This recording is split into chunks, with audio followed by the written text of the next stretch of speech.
Assalamualaikum warahmatullahi wabarakatuh. Halo semuanya, apa kabar? Saya harap kalian selalu baik-baik saja ya. Pada kesempatan kali ini kita akan belajar tentang bab baru, yaitu bab himpunan. Bab himpunan ini diajarkan di kelas 7 semester 1. Sebelumnya izinkan saya untuk memperkenalkan diri. Nama saya adalah Hidayatur Rahmana. Saya adalah salah satu mahasiswi dari UIN Said Ali Rahmatullah, Fakultas Tarbiyah dan Ilmu Keguruan, jurusan Tadris Matematika. Sebelum masuk kepada inti bab himpunan, apa saja sih materi yang akan kita bahas dalam bab tersebut? Nah, di dalam bab himpunan ada dua subbab materi. Yang pertama itu ada konsep himpunan, dan yang kedua itu ada operasi himpunan. Nah, di dalam konsep himpunan itu yang akan dibahas itu ada beberapa macam materi. Yang pertama itu ada pengertian himpunan, yang kedua ada notasi dan anggota himpunan, yang ketiga ada penyajian himpunan, yang keempat ada jenis-jenis himpunan, yang kelima ada himpunan semesta dan diagram Venn, yang ketujuh ada kardinalitas himpunan, dan yang terakhir itu ada relasi himpunan.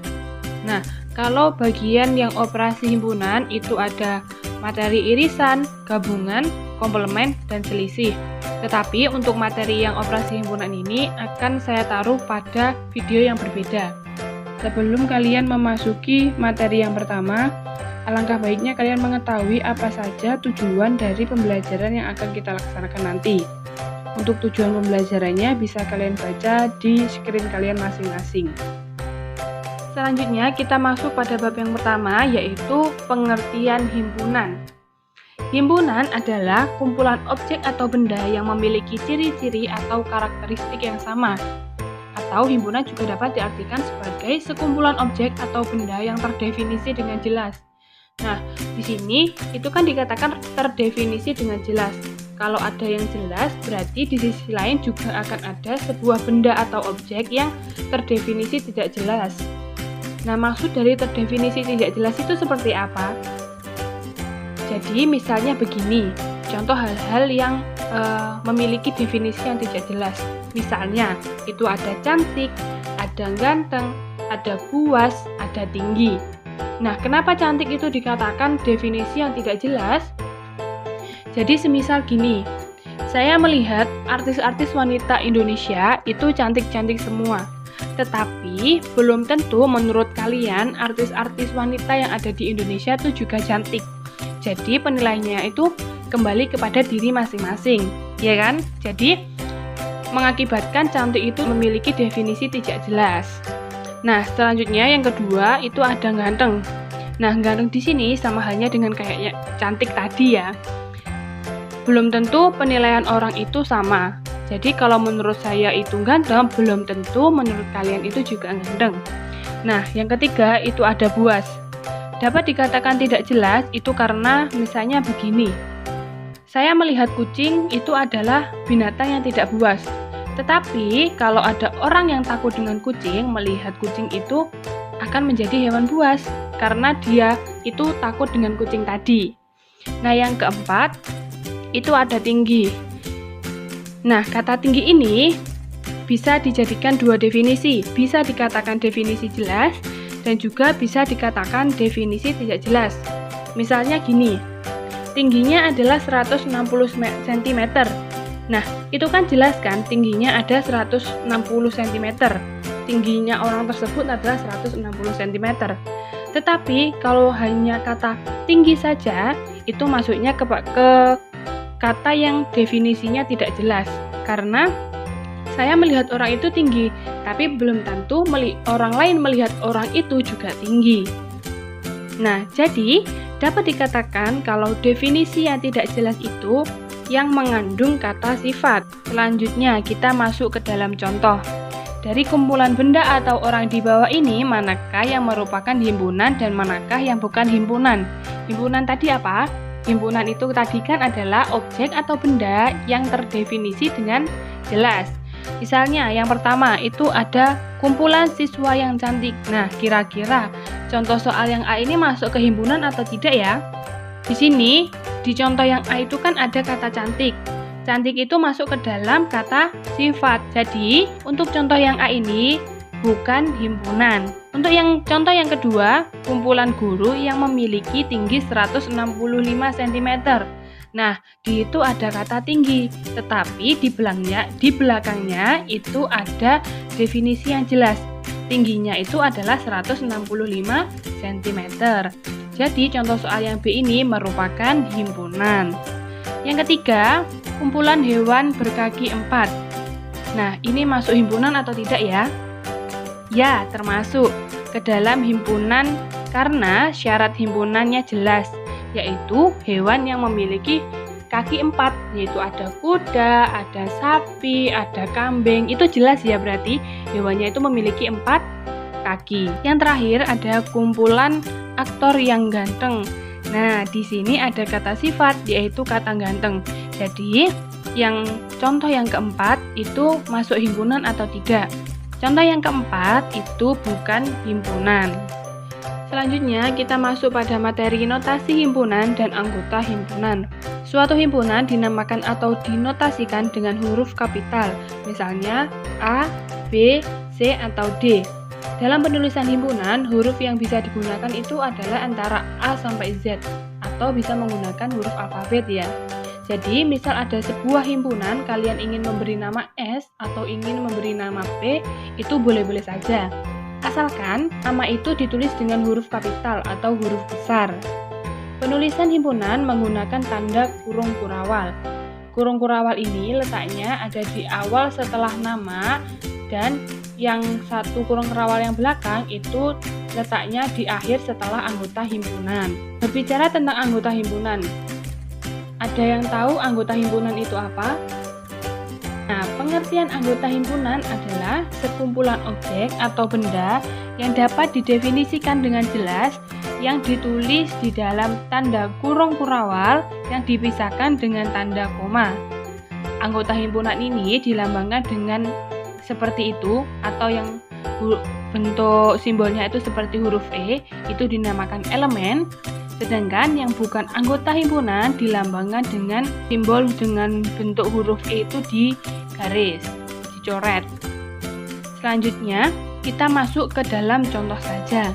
Contoh yang pertama itu ada kuda, itu termasuk ke dalam binatang berkaki 4 atau tidak? Nah, kan kuda itu memiliki 4 kaki, jadi kuda itu merupakan binatang berkaki 4. Jadi titik-titik yang kosong itu diisi simbol yang seperti ini. Jadi kalau baca itu kuda elemen binatang berkaki 4. Contoh yang kedua, R titik-titik huruf dari kata baju. Nah, kata baju itu hurufnya ada apa aja sih? Ada huruf B, ada huruf A, ada huruf J, dan ada huruf U. Nah, huruf R itu masuk tidak dalam kata baju itu? Tidak ya. Jadi, yang nomor 2 itu R bukan elemen huruf dari kata baju. Jadi, yang nomor 1 itu adalah elemen, dan yang nomor 2 itu adalah bukan elemen. Agar lebih paham tentang notasi himpunan dan anggota himpunan, kita lihat contoh berikut ini. Contohnya, kumpulan warna-warna pelangi. Nah, warna pelangi itu ada apa aja? Ada apa saja? Ada merah, jingga, kuning, hijau, biru, nila, dan ungu. Oke, kalau misalnya himpunan itu saya ingin menamai dengan P, boleh saja ya. Jadi, kita tuliskan menjadi seperti ini. Nah, di awal tadi kan sudah dijelaskan kalau menyatakan himpunan itu menggunakan tanda kurung kurawal. Nah, warna itu kita masukkan ke dalam kurung kurawal tadi. Jadi, P itu adalah nama himpunan, dan yang warna merah itu adalah tanda kurung kurawal, dan yang saya blok warna biru itu yang panjang yang isinya warna-warna pelangi itu dinamakan anggota himpunan. Sampai sini gimana? Kalian paham tidak? Semoga kalian paham ya. Oke, selanjutnya kita masuk ke dalam subbab baru, yaitu penyajian himpunan. Penyajian himpunan dapat dilakukan dengan 3 cara. Yang pertama adalah mendaftar anggota. Maksudnya adalah menuliskan anggota-anggota himpunan di antara tanda kurung kurawal yang dipisahkan dengan tanda koma. Cara yang kedua yaitu menyatakan sifat yang dimiliki anggota. Maksudnya adalah menuliskan syarat keanggotaan himpunan di antara kurung kurawal. Nah, yang ketiga adalah dengan cara menuliskan notasi pembentuk himpunan. Maksudnya adalah anggota himpunan itu dinyatakan dengan variabel yang diikuti dengan garis tegak dan syarat keanggotaan. Contoh penyajian himpunan. Misalkan C adalah himpunan bilangan cacah kurang dari 5. Nah, bilangan cacah itu adalah bilangan dari 0 sampai dengan tak hingga. Jadi bilangan cacah itu ada 0, 1, 2, 3, 4, 5, dan seterusnya. Nah, sebelumnya kan sudah dijelaskan bagaimana cara penyajian himpunan. Yang pertama, kita bahas dulu cara penyajian himpunan, yaitu mendaftar anggotanya. Mendaftar anggotanya ini maksudnya itu adalah menuliskan anggota-anggota dari himpunan C tadi.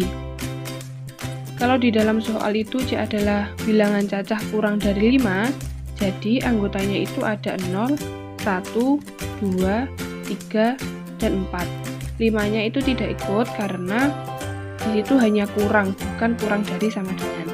Yang kedua adalah menyatakan sifat yang dimiliki anggota. Jadi pada cara penyajian himpunan yang kedua ini, yang akan kita tuliskan itu adalah tentang sifat dari himpunannya.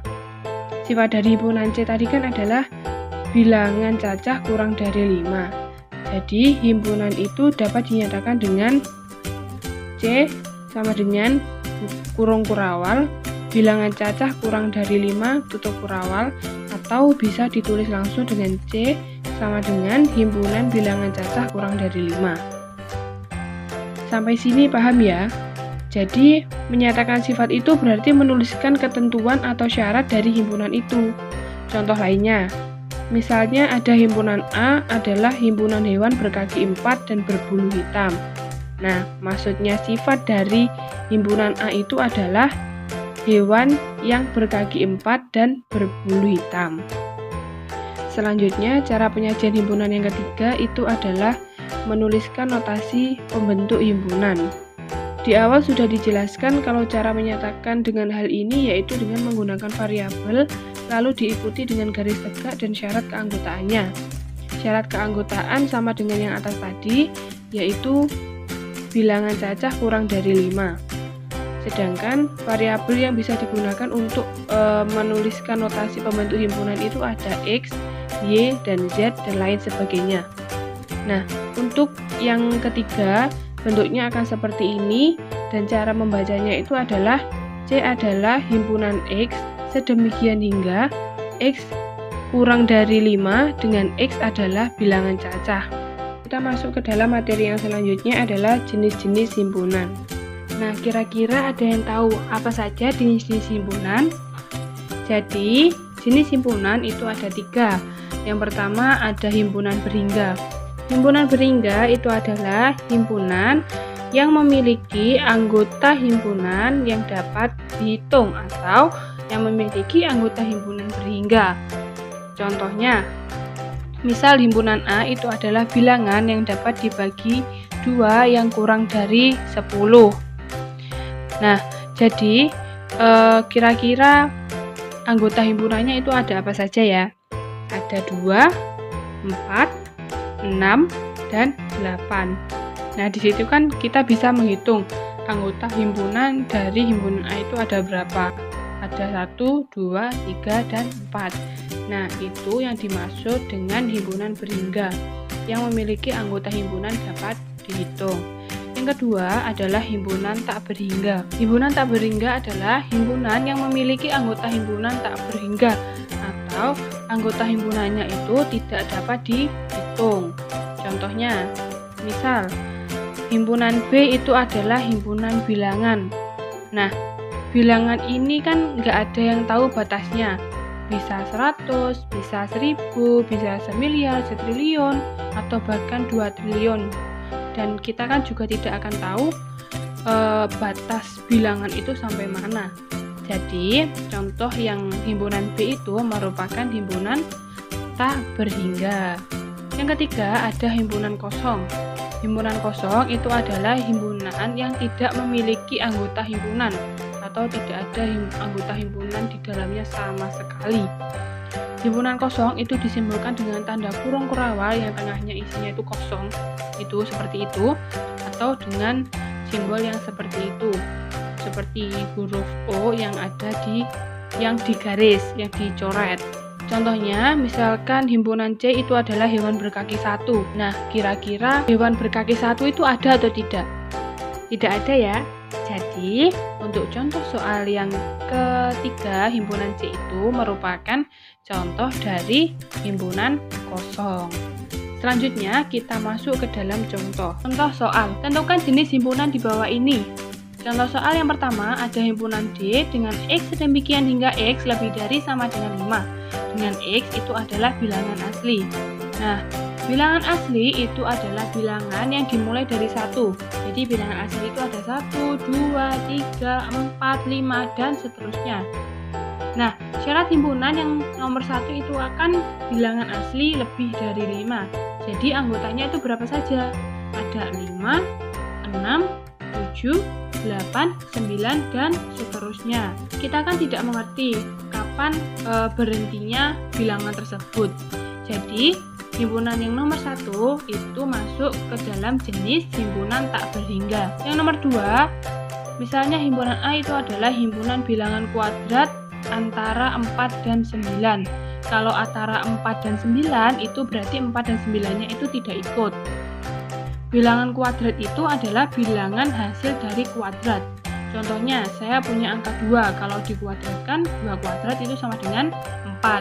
Nah, 4 itu adalah bilangan kuadrat. Misalnya lagi, saya punya angka 5, kalau dikuadratkan 5 kuadrat hasilnya adalah 25. Nah, 25 itu dinamakan bilangan kuadrat. Berarti bilangan kuadrat antara 4 dan 9 itu tidak ada, jadi tidak memiliki anggota sama sekali. Maka contoh soal yang nomor 2 itu masuk ke dalam jenis himpunan kosong. Yang ketiga, contoh soal yang terakhir, misalnya himpunan C itu adalah himpunan bilangan ganjil lebih dari 1 kurang dari 16. Jadi kalau kita daftarkan anggotanya itu ada berapa saja? Berarti ada 3, 5, 7, 11, 13, dan yang terakhir 15. Itu kan berarti terbatas ya. Jadi anggotanya itu ada 1, 2, 3, 4, 5, 6. Jadi ada 6 anggota. Maka contoh soal yang ketiga itu masuk ke dalam jenis himpunan berhingga. Sampai sini paham ya? Selanjutnya kita masuk ke dalam materi yang baru, yaitu himpunan semesta dan diagram Venn. Himpunan semesta memiliki arti himpunan seluruh unsur yang menjadi objek pembicaraan, atau himpunan semesta dapat diartikan himpunan yang paling besar dari suatu himpunan. Nah, himpunan semesta ini disimbolkan dengan huruf S. Selanjutnya kita masuk ke dalam contoh. Contoh yang pertama, jika himpunan A itu beranggotakan 0, 1, 2, 3, 4. Nah, anggota himpunan dari A itu tadi kan ada 1, 2, 3, 4. Jadi, himpunan semesta dari himpunan A tadi apa? Misal, saya bilang himpunan semesta himpunan A itu adalah bilangan saja. Boleh nggak? Boleh. Kenapa? Karena 0, 1, 2, 3, dan 4 itu adalah bilangan. Kalau dispesifikasikan lebih dalam atau diintikan, itu bisa disebut dengan bilangan cacah. Ada yang tahu bilangan cacah itu apa? Bilangan cacah itu adalah bilangan yang dimulai dari 0. Jadi, himpunan semesta dari himpunan A itu bisa bilangan dan juga bisa bilangan cacah. Tergantung kalian ingin yang lebih rinci atau hanya yang secara umum. Yang kedua, misalnya himpunannya ada himpunan M dengan anggota merah, jingga, kuning, hijau, biru, nila, ungu. Nah, anggota himpunan M itu dinamakan apa? Kalau kalian hanya menyebutkan warna saja, itu juga betul, karena merah, jingga, kuning, hijau, biru, nila, dan ungu itu termasuk ke dalam warna. Kalau kita lebih memperinci, kita lebih masuk ke dalam intinya, warna-warna yang ada di himpunan M itu warna apa aja? Maksudnya, warna-warna yang di himpunan M itu termasuk warna apa? Ya, termasuk ke dalam warna pelangi. Jadi, himpunan semesta dari himpunan M itu ada warna pelangi dan juga warna. Contoh yang ketiga yaitu himpunan M yang beranggotakan solar, pertamax, dan pertalit. Solar, pertamax, dan pertalit itu masuk ke dalam barang apa? Barang bahan bakar minyak. Jadi himpunan semesta dari himpunan H itu adalah bahan bakar minyak atau BBM. Selanjutnya yaitu adalah diagram Venn. Suatu himpunan dapat disajikan dengan gambar. Nah, gambar tersebut itulah yang dinamakan dengan diagram Venn. Aturan menggambar diagram Venn itu ada 3. Yang pertama adalah himpunan semesta digambarkan dengan persegi panjang dan diberi nama S di sudut kiri atas. Yang kedua adalah setiap anggota himpunan digambarkan dengan noktah atau titik, lalu diikuti oleh objeknya dan ditulis di dalam persegi panjang. Nah, jadi setiap ingin menuliskan anggota himpunan, kita tambahkan titik di awal kata anggotanya tadi ya. Yang ketiga adalah anggota himpunan dituliskan dalam kurva tertutup. Nah, kurva tertutup ini biasanya berbentuk oval ataupun lingkaran. Nah, kita langsung saja masuk ke dalam contohnya. Cara menuliskan diagram Venn. Misalnya, saya mempunyai himpunan kuasa itu ada 0, 1, 2, 3, 4, 5, 6, 7, 8, dan 9. Himpunan A ada 1, 2, 3, 4, 5. Himpunan B ada 4, 5, 6, 7, 8, dan 9. Dan himpunan C ada 7, 8. Nah, kira-kira bagaimana ya bentuk diagram Venn dari himpunan-himpunan yang tadi? Kita tulis dulu soalnya di sebelah sini. Nah, sebelumnya tadi kan kita sudah membahas tentang aturan bagaimana menggambarkan diagram Venn. Untuk penulisan himpunan semesta itu menggunakan persegi panjang dan diberi nama S di sebelah kiri atas. Dan penulisan anggota himpunan itu diawali dengan noktah atau titik yang berada di dalam kurva tertutup. Untuk kali ini kita menggunakan lingkaran sebagai kurva tertutupnya ya. Pertama-tama kita gambar dulu himpunan semestanya. Setelah itu kita gambar lingkaran yang mewakili himpunan A. Nah, lingkaran yang berwarna biru. Setelahnya kita lihat anggota himpunan A apakah ada yang sama dengan anggota himpunan B. Kalau kita lihat anggota himpunan A itu kan ada 1, 2, 3, 4, dan 5. Anggota himpunan B itu ada 4, 5, 6, 7, 8, 9. Ada yang sama tidak? Oh, ada 4 dan 5. Nah, karena tadi kan anggotanya ada yang sama, jadi bentuk diagram Venn-nya, lingkaran diagram Venn-nya seperti ini, saling berpotongan. Kalau ada anggota himpunan yang sama dengan anggota himpunan lain, tetapi tidak keseluruhan atau hanya beberapa anggota saja, bentuk diagram Venn-nya itu seperti ini, saling berpotongan. Nah, kalau ada himpunan yang anggota himpunannya itu tidak ada kesamaan sama sekali dengan himpunan lain, jadi bentuk diagram Venn-nya itu seperti itu, lingkarannya berjauhan. Nah, bagaimana kalau ternyata ada salah satu himpunan yang anggota himpunannya itu berada di dalam himpunan lain? Nah, bentuk diagram Venn-nya itu seperti ini, yang lingkarannya ada di dalam lingkaran. Nah, selanjutnya kalau dengan himpunan C, himpunan A-nya, anggota himpunan yang ada di A itu apakah ada yang sama? Oh, ternyata tidak ada ya. Jadi, gambaran lingkaran untuk himpunan C itu tidak berpotongan dengan A. Selanjutnya, kita lihat himpunan B dan himpunan C. Apakah anggotanya ada yang sama? Himpunan B anggotanya ada 4, 5, 6, 7, 8, 9, dan anggota himpunan C itu ada 7 dan 8. Nah, dari sini langsung bisa terlihat ya, kalau anggota himpunan C itu berada juga di dalam himpunan B. Nah, untuk penggambaran lingkaran diagram V-nya itu seperti ini. Lingkaran himpunan C berada di dalam himpunan B. Atau bisa dikatakan kalau C itu adalah himpunan bagian dari himpunan himpunan B, maaf ya. Oke, selanjutnya kita menulis anggota himpunannya di dalam lingkarannya masing-masing. Perlu diingat, kalau menuliskan anggota himpunan itu kita awali dengan noktah atau dengan titik. Kita mulai dari himpunan A. Lebih enaknya kita menuliskan dari anggota yang sama, yaitu 4 dan 5 ya. Tadi kan sama dengan anggota himpunan yang ada di B. Jadi, angka 4 dan 5-nya itu kita ketulis di sini, di tengah-tengah, di bagian perpotongan lingkaran antara himpunan A dan himpunan B. Selanjutnya, kita selesaikan yang A terlebih dahulu. Tadi kan yang 4 dan 5 sudah ada di tengah, berarti sisanya tinggal angka berapa? Ada 1, 2, 3. Jadi, angka 1, 2, 3-nya itu kita tulis di lingkaran biru yang tidak di bagian perpotongannya, di sebelah sini. Nah, selanjutnya kita ke himpunan B.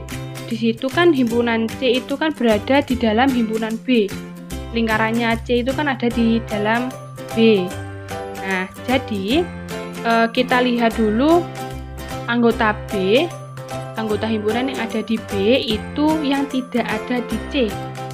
Nah, di B tadi kan anggota himpunannya 4, 5, 6, 7, 8, 9.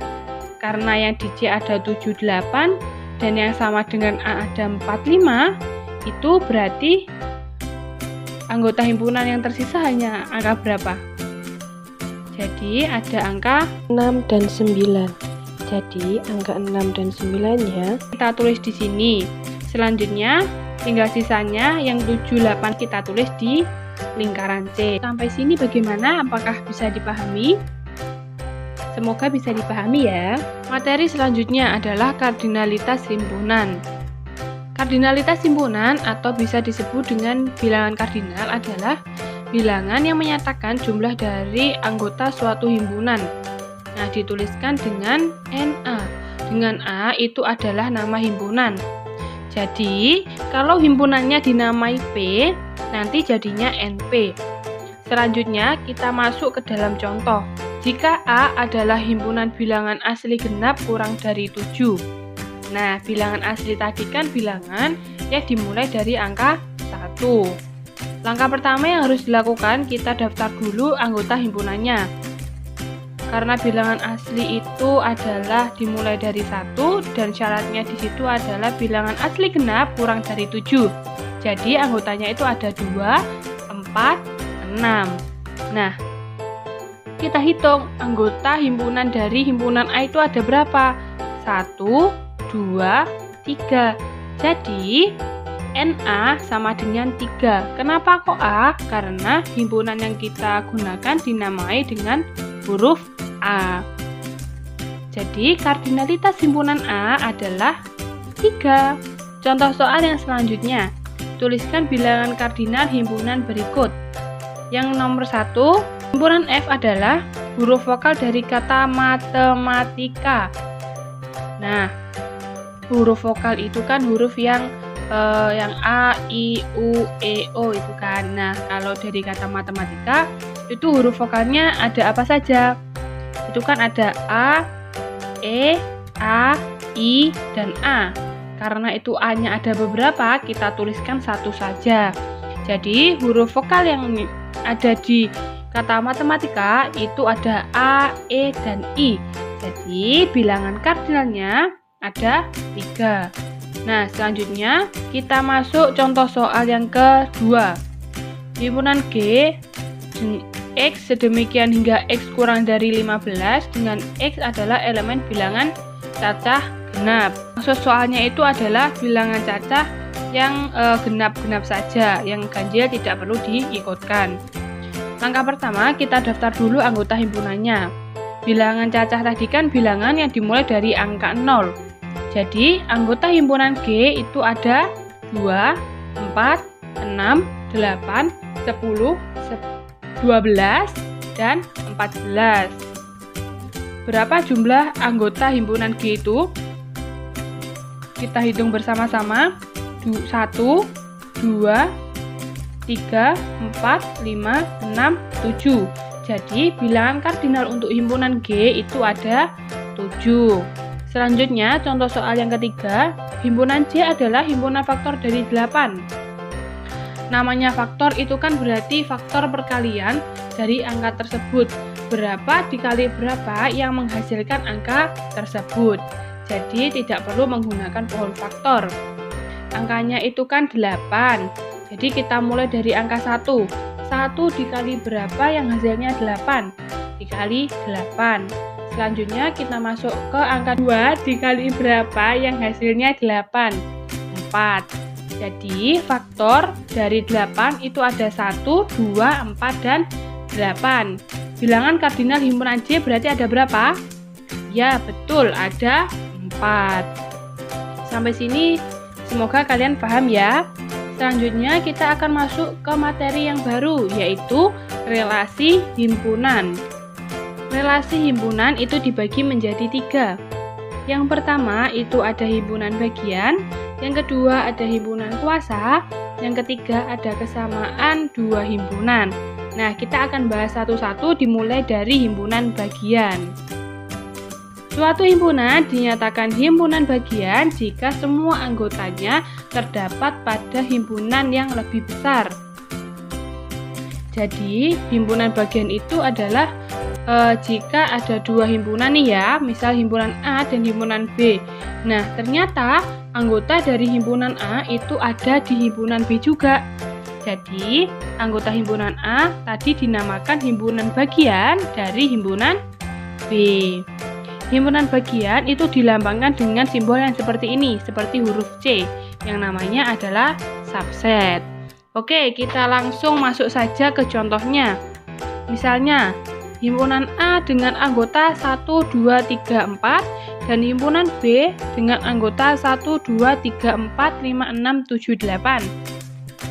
Nah, kita amati kedua himpunan tersebut.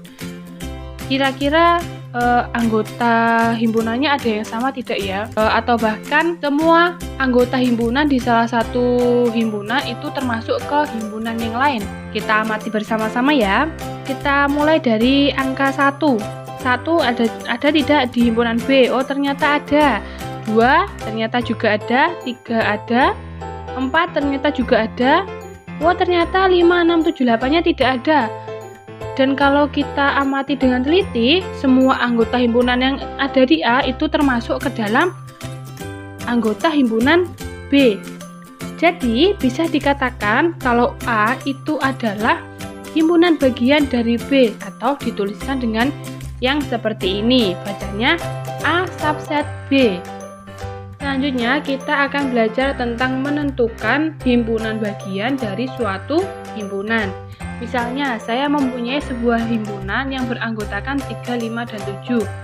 Untuk menentukan himpunan bagian, kita melakukan beberapa langkah-langkah. Yang pertama yaitu mendaftar himpunan bagian yang tidak memiliki anggota atau himpunan kosong. Seperti ini. Selanjutnya, langkah yang kedua yaitu mendaftar himpunan bagian yang memiliki satu anggota.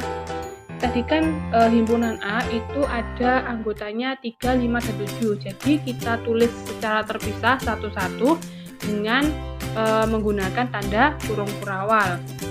Langkah yang ketiga yaitu mendata atau mendaftar himpunan bagian yang memiliki dua anggota. Jadi di dalam satu kurung kurawal itu ada dua anggota, sehingga akan menjadi seperti ini. Yang terakhir yaitu mendaftar himpunan bagian yang memiliki 3 anggota. Jadi di dalam kurung kurawal itu ada 3 anggota. Karena himpunan A tadi cuma memiliki 3 anggota, jadi kita nulisnya juga sama seperti ini. Selanjutnya yaitu menentukan banyaknya himpunan bagian dari suatu himpunan. Untuk mengetahui jumlah himpunan bagian bisa menggunakan rumus 2 pangkat N. Dengan N itu adalah jumlah anggota himpunan. Kita langsung saja masuk ke contohnya. Misalnya ada himpunan A yang beranggotakan 3, 5, 7. Nah, himpunan A itu kan memiliki 3 anggota ya. Jadi nilai N-nya itu ada 3. Selanjutnya kita masukkan nilai N itu ke dalam rumusnya. Rumusnya tadi 2 pangkat N. Jadi N-nya 3 tadi dimasukkan menjadi 2 pangkat 3 sama dengan 8. Selanjutnya adalah himpunan kuasa. Himpunan kuasa adalah suatu himpunan yang anggotanya berupa himpunan bagian dari himpunan tersebut. Lambang himpunan kuasa dari himpunan A dituliskan PA. Dan banyak anggota himpunan kuasa dari himpunan A dituliskan NPA. Kalau ternyata di soal nama himpunannya bukan A, misalnya B, maka lambang himpunan kuasanya menjadi PB dan banyak anggota himpunan kuasanya menjadi NPB. Kita mengikuti saja bagaimana nama himpunannya itu. Selanjutnya kita masuk ke contoh saja. Misalnya saya mempunyai himpunan A yang anggotanya 3, 5, dan 7. Langkah-langkahnya sama seperti tadi untuk menentukan himpunan bagian ya. Kita mendaftar untuk setiap anggotanya. Jadi dimulai dari yang tidak memiliki anggota, dari yang memiliki 1 anggota, 2 anggota, dan 3 anggota. Nah, setelah kita daftar, kita satukan hasil pendaftaran kita. Jadi akhirnya menjadi seperti yang saya tuliskan itu. Sehingga PA isinya adalah himpunan kosong dan seterusnya. Nah, yang ada di dalam tanda kurung kurawal itulah yang dinamakan himpunan kuasa. Selanjutnya, kita hitung banyak anggota himpunan kuasa. Rumusnya adalah NPA kalau nama himpunannya A. Dan kebetulan contohnya juga bernama A. Jadi NPA-nya itu ada berapa ya? Kita hitung bareng-bareng ya. Ada 1, 2, 3, 4, 5, 6, 7, 8. Jadi banyak anggota himpunan kuasa dari himpunan A tadi adalah 8. Selanjutnya contoh soal tentang banyaknya himpunan bagian ya. Misalnya saya mempunyai himpunan K dengan anggota A, B, C, D. Langkahnya seperti apa? Seperti tadi sama, yaitu mendaftar anggota himpunan bagian, dimulai dari yang tidak memiliki anggota. Selanjutnya, yang memiliki 1 anggota. Karena tadi ada 4 anggota, yaitu A, B, C, D, jadi untuk setiap anggotanya kita tuliskan seperti ini. Selanjutnya, 2 anggota, kita tuliskan seperti ini. Yang 3 anggota kita tuliskan yang seperti ini, dan yang keempat kita tuliskan seperti ini. Setelah itu kita jadikan satu apa yang sudah kita daftar tadi. Nah, untuk menghitung banyaknya anggota himpunan, tadi kan rumusnya 2 pangkat N. Karena N-nya 4, jadi 2 pangkat 4. Hasilnya berapa? 16. Jadi banyak anggota bagian himpunan dari himpunan K itu ada 16. Yang terakhir adalah kesamaan himpunan. Dua himpunan dapat dikatakan sama jika anggota dari kedua himpunan tersebut sama. Misalnya seperti ini, saya memiliki himpunan A dan himpunan B. Anggota himpunan A itu ada 1, 2, 3. Dan anggota himpunan B itu ada 1, 2, 3. Wah, ternyata anggota himpunan A dan anggota himpunan B itu sama semua. Jadi, kedua himpunan itu bisa dikatakan sama, karena anggotanya sama tadi ya. Contoh yang kedua, ada 3, 2, 1, dan himpunan B beranggotakan 1, 2, 3. Kira-kira itu sama atau tidak ya? Ternyata anggota himpunannya sama, cuma yang membedakan di himpunan A itu diacak, tidak urut. Jadi himpunan A dan himpunan B itu juga dikatakan sama. Contoh yang ketiga, ada 1, 2, 3, 4. Dan himpunan B ada 1, 2, 3.